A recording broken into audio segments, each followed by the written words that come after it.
Okay, I'm going to show you how to fold a Hamentaschen.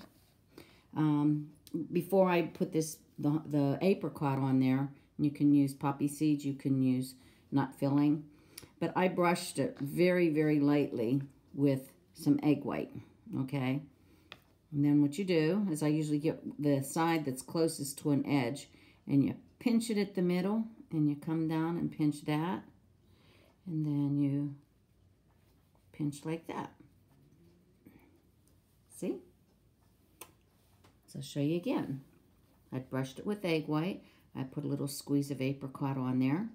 Get the side that's closest to an edge so that you could grab it and pinch the center like that all the way to the end, and then bring this side up and pinch that and pinch that. And it's like a three-cornered hat, like George Washington wore.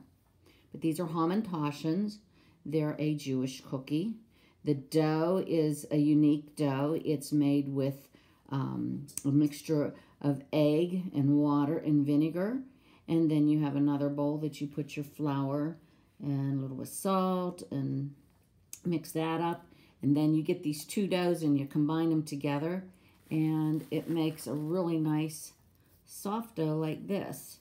And one batch gives me probably about 4 dozen. So there you go. That's a Hamentaschen.